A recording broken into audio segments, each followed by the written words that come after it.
안녕하세요. 남자사람입니다. 제11장 악당들의 모략.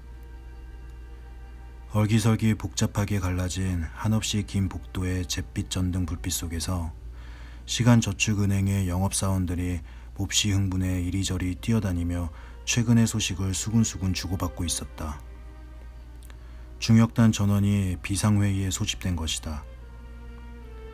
중대한 위험이 생겼나 보군 하고 짐작하는 축도 있었고, 시간을 늘릴 뜻밖의 기회가 생겼나 보군 하고 추측하는 축도 있었다. 커다란 회의실에서 회색 신사들의 중역단 회의가 열렸다. 그들은 정말 끝이 보이지 않는 긴 테이블에 줄지어 앉아 있었다. 언제나처럼 저마다 납회색 서류 가방을 들고 있었으며 작은 회색 시가를 피우고 있었다. 다만 뻣뻣한 중절 모자만은 벗고 있어서 그들이 하나같이 반짝반짝 빛나는 대머리라는 것을 알 수 있었다. 분위기는 회색 신사들에게도 분위기라는 말을 할 수 있다면 전체적으로 가라앉아 있었다.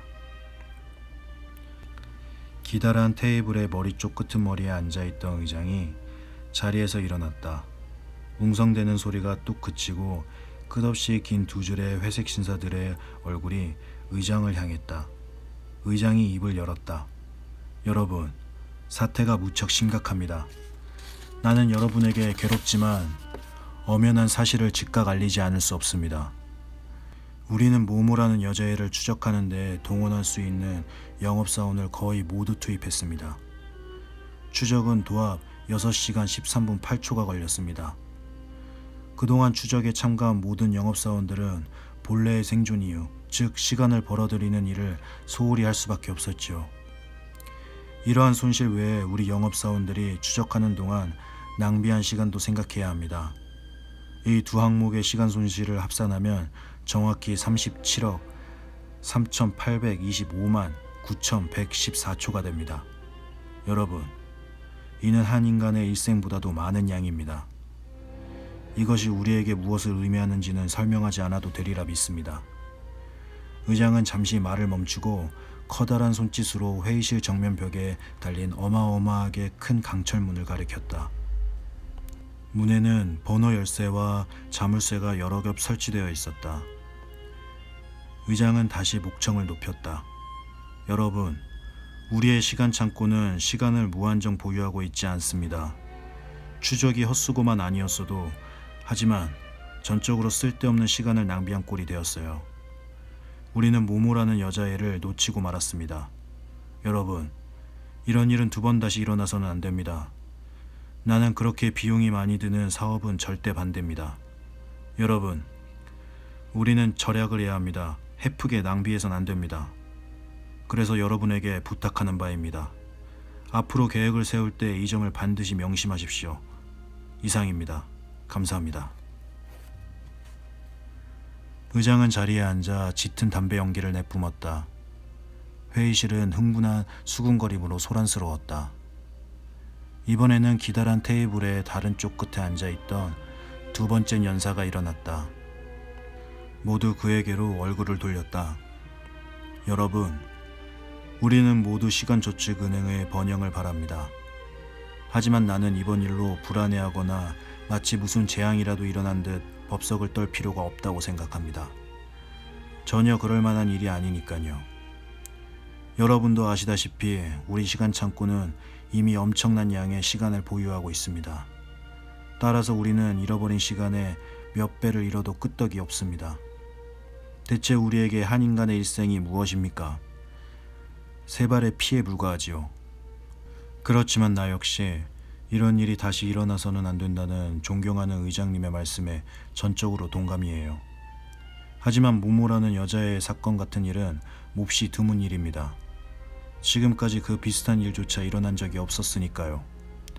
따라서 그런 일이 다시 일어날 가능성은 아주 희박합니다. 끝으로 우리가 그 여자애를 놓쳤다는 의장님의 질책은 아주 지당하신 것입니다. 하지만 우리가 바라던 것은 바로 그 아이의 해로운 영향력을 제거하는 게 아니었던가요? 자, 그러니 우리의 목표가 이루어진 것입니다. 여자애는 사라졌어요. 시간의 영역 밖으로 도망쳤지요. 우린 그 아이를 떼어내버린 겁니다. 나는 우리가 이런 결과에 만족해야 한다고 생각합니다. 연사는 의기양양해서 흐뭇한 미소를 지으며 자리에 앉았다. 몇 군데서 자신 없는 박수 소리가 들렸다. 이번에는 기다란 테이블 가운데에 앉아있던 세 번째 연사가 일어났다. 그는 찌푸린 얼굴로 설명했다. 간단히 말씀드리죠. 나는 조금 전의 위로의 말은 무책임하다고 생각합니다. 그 아이는 보통 아이가 아니에요. 여러분도 잘 아시다시피 그 아이는 우리와 우리의 사업을 크게 위협할 수 있는 능력을 갖고 있습니다. 지금까지 그런 일이 없었다는 것이 이런 일이 반복되지 않는다는 보장이 될 수는 없어요. 정신을 바짝 차려야 합니다. 그 아이를 체포하기 전까지는 절대 안심해서는 안 됩니다. 아이를 체포해야만 그 아이가 다시는 우리에게 해를 끼치지 못하리라는 것을 확신할 수 있습니다. 그 아이는 시간의 영향을 떠날 수 있었으니 언제라도 다시 돌아올 수 있을 겁니다. 그리고 그 아이는 다시 돌아올 겁니다. 연사는 자리에 앉았다. 다른 중역들은 웅크리고 앉아 고개를 떨구었다. 세 번째 연사의 맞은편에 앉아있던 네 번째 연사가 말문을 열었다. 여러분, 죄송합니다만 분명히 말씀드려야겠군요. 우리는 계속해서 문제의 언저리만을 빙빙 돌고 있어요. 우리는 낯선 세력이 이 사건에 끼어들었다는 사실을 직시해야 합니다. 나는 모든 가능성을 정확하게 검토해 보았습니다. 어린아이가 스스로의 힘으로 죽지 않고 시간의 영역을 벗어날 수 있는 확률은 정확히 4만 2천만 분의 1입니다. 다시 말해서 실제로 불가능한 일인 겁니다. 중역단 사이에서 흥분한 우성거림이 일었다. 연사는 우성거림이 잦아들기를 기다렸다가 다시 말을 이었다. 모든 정황을 볼 때 누군가가 도움을 주었기 때문에 모모라는 여자애가 우리 소나기를 빠져나갈 수 있었던 거에 분명합니다. 내가 누구를 염두에 두고 있는지는 모두 잘 알고 계실 겁니다. 이건 이른바 호라 박사가 관련된 일입니다. 그 이름이 명명되자 대대수의 회색 신사들은 무언가에 얻어맞기라도 한 듯 몸을 움찔거렸다. 튀기듯 벌떡 일어나 격렬한 몸짓으로 마구 소리를 지르는 자도 있었다. 네 번째 연사는 양손을 내저으며 소리쳤다. 제발, 여러분 제발 진정하십시오. 여러분과 마찬가지로 나도 그 이름을 입 밖에 내는 것이 말하자면 아주 적절하지 않다는 것을 잘 압니다. 나 자신도 입 밖에 내기가 쉽지는 않았습니다. 허나 우리는 진상을 알고자 하며 또 반드시 알아야 합니다. 만약 그자가 모모를 도왔다면 그럴 만한 이유가 있었을 겁니다. 또 그 이유란 말할 것도 없이 우리에게 불리한 것일 테고요. 여러분, 간단히 말해서 우리는 각오를 해야만 합니다. 그자는 그 아이를 되돌려 보낼 뿐 아니라 우리와 맞서 싸울 수 있도록 단단히 무장시킬 겁니다. 그건 우리에게 치명적인 위험이 되겠죠. 따라서 우리는 또 한 번 한 인간의 일생만큼의 시간, 아니 그 몇 배라도 이를지 모른다는 각오를 해야 합니다. 여러분, 만약 반드시 그래야 한다면 모든 것, 다시 한번 말합니다. 모든 것을 내걸 각오를 해야 합니다. 여기서 인색하게 굴면 엄청난 대가를 치를 수 있으니까요. 모두 내 말을 잘 이해하시리라 믿습니다. 회색 신사들은 더욱 동요하며 저마다 입을 열어 발언했다. 다섯 번째 신사가 의자에서 벌떡 일어나 마구 손을 흔들며 소리쳤다. 조용, 조용. 앞서 발언하신 분은 유감스럽게도 파멸의 온갖 가능성을 암시하는 데 그쳤습니다. 하지만 우리가 그것에 맞서 어떻게 싸워야 하는지는 발언하신 분도 모르는 듯하군요. 어떤 희생도 치를 각오가 되어 있어야 한다고 말씀하셨죠? 좋습니다. 최악의 경우에 대비해서 마음을 단단히 먹어야 한다고도 말씀하셨고요. 그것도 좋습니다. 또 보유한 시간을 인색하게 아끼면 안 된다고도 하셨습니다. 역시 좋습니다. 하지만 이 모든 말은 빈말에 불과해요. 우리가 실제로 해야 할 행동에 대해서는 한마디도 하지 않으셨으니까요. 우리는 그자가 모모라는 여자애를 어떻게 무장시켜 우리에게 대적시킬지 알지 못합니다. 우리는 전혀 모르는 위협 앞에 서 있는 겁니다. 우선 이 문제를 해결해야 합니다. 회의실의 웅성거림은 일대 소란으로 번졌다. 저마다 일제히 고함을 쳤고 주먹으로 책상을 내려치는 자가 있는가 하면 두 손으로 얼굴을 감싸는 자도 있었다. 모두들 공포에 사로잡힌 상태였다. 여섯 번째 연사는 어렵게 좌중의 시선을 모았다. 그는 거듭 진정할 것을 촉구했다. 마침내 장내는 조용해졌다. 여러분 제발 냉정을 찾으십시오. 지금 가장 중요한 건 냉정을 잃지 않는 것입니다. 모모라는 여자애가 어떤 무장을 하든지 간에 그자로부터 돌아오는 경우를 생각해 봅시다. 그때 우리가 직접 나서서 싸울 필요는 없습니다. 그 아이를 직접 만나는 건 그다지 적합한 일 같지 않습니다. 흔적도 없이 사라진 영업사원 BLW553CO의 슬픈 운명이 잘 증명해 주지 않습니까? 직접 맞서 싸울 필요는 조금도 없어요. 우리는 인간들 가운데 많은 협력자를 갖고 있습니다. 그들을 은밀하고도 적절하게 투입한다면 우리 모습을 드러내지 않고도 그 아이와 그와 연관된 위협을 제거할 수 있을 겁니다. 그렇게 하면 절약이 될 뿐 아니라 위험 부담도 적고 틀림없이 더 효과적일 겁니다. 중역단은 안도의 한숨을 내쉬었다. 모두에게 납득이 가는 제안이었다. 만약 테이블의 맨 위쪽에서 7번째 연사가 발언을 신청하지 않았더라면 그 제안은 즉시 채택되었으리라. 7번째 연사는 이렇게 말했다. 여러분, 우리는 계속해서 어떻게 하면 모모라는 여자애를 떼어버릴 수 있을까 그 방법만 생각하고 있습니다. 솔직히 말해서 두려움 때문에 그러는 거죠. 하지만 여러분, 두려움은 좋은 조언을 해주지 않습니다. 제가 보기에 우리는 두 번 다시 없는 절호의 기회를 놓치고 있어요. 속담에도 있지 않은가요? 이길 수 없는 상대는 친구로 만들어라. 왜 모모를 우리 편으로 만들려고는 하지 않지요? 몇몇 신사가 소리쳤다. 자, 주목. 좀 더 자세히 설명해 주시오. 7번째 연사는 말을 이었다. 그 아이는 우리가 애당초 찾지 못했던 그자에게 가는 길을 찾은 것이 분명합니다. 그 아이는 그 길을 언제든지 찾을 수 있을 테고 따라서 우리를 안내할 수 있을 겁니다. 그럼 우리는 우리 식대로 그자와 협상을 벌일 수 있습니다. 장담하지만 아주 빨리 타결을 볼 수 있을 겁니다. 일단 그자의 자리를 차지하면 우린 더 이상 몇 시간, 몇 분, 몇 초를 힘들게 긁어모을 필요가 없어요. 아니, 우리는 이 세상 모든 사람의 모든 시간을 단번에 수중에 넣을 수 있을 거예요.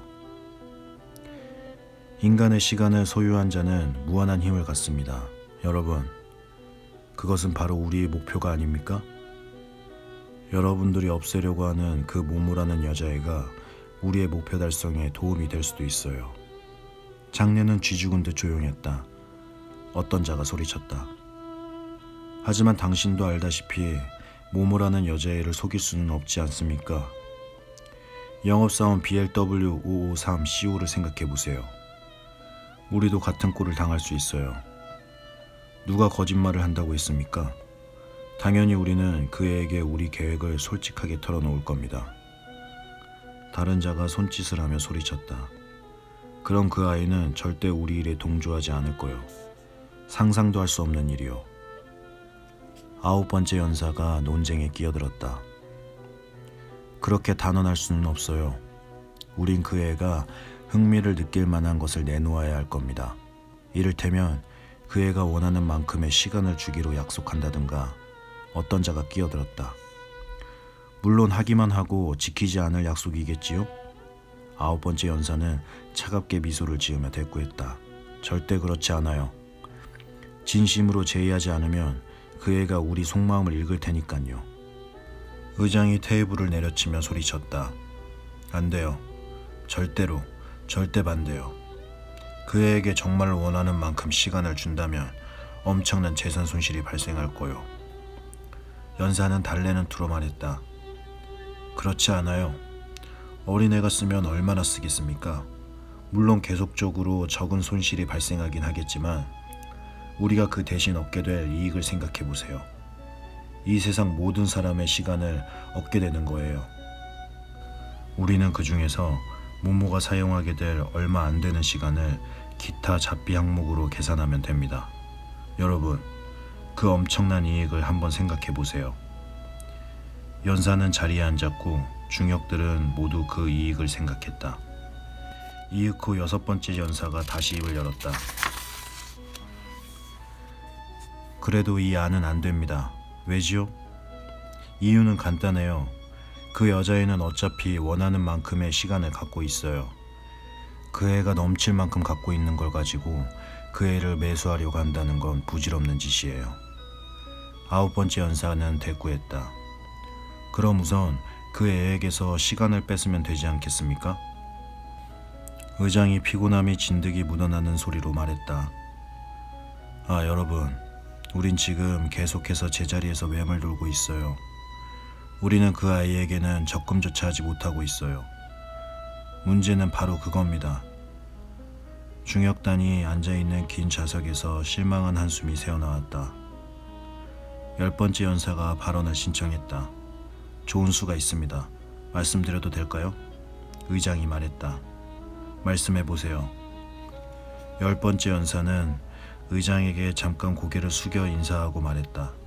그 여자애는 친구들에게 의지하고 있습니다. 그 아이는 자기 시간을 다른 사람들에게 선사하기를 좋아하지요. 그런데 아무도 그 아이와 시간을 나누려고 하지 않는다면 어떻게 될까요? 그 아이가 우리의 계획을 자진해서 지지하는 일은 절대 없을 겁니다. 그러니 우리는 그 아이의 친구들에게 의지해야 합니다. 그는 서류 가방에서 서류철을 꺼내 펼쳤다. 특히 도로청소부 배포란자와 관광안내원 기기란자를 주목해야 합니다. 또 여기 그 애를 정기적으로 찾고 있는 아이들의 긴 명단이 있습니다. 여러분, 절대 대단한 일이 아니에요. 그들을 아이에게서 격리해 못 만나게 하는 것뿐입니다. 그럼 가련한 어린 모모는 완전히 외톨이가 되겠지요. 그렇게 되면 그 애가 아무리 시간이 많다고 해도 도대체 무슨 소용이 있겠습니까? 무거운 짐일 뿐이지요. 차라리 저주인 셈이에요. 그 아이는 머지않아 못 견뎌야 할 겁니다. 여러분, 우리는 그때 나타나 조건을 제시하는 겁니다. 그 아이는 친구들을 다시 찾기 위해 우리에게 길을 가르쳐 줄 겁니다. 내가 장담하지요. 잔뜩 풀이 죽어 멍하니 앉아있던 회색 신사들은 일제히 고개를 들었다. 입술에는 어렴풋한 승리의 미소가 감돌았다. 그들은 요란하게 박수를 쳤다. 그 소리는 미로처럼 복잡하게 얽힌 한없이 긴 복도에 부딪혀 길게 메아리쳤다. 바위덩이들이 굴러 떨어지는 듯한 요란한 소리였다. 감사합니다.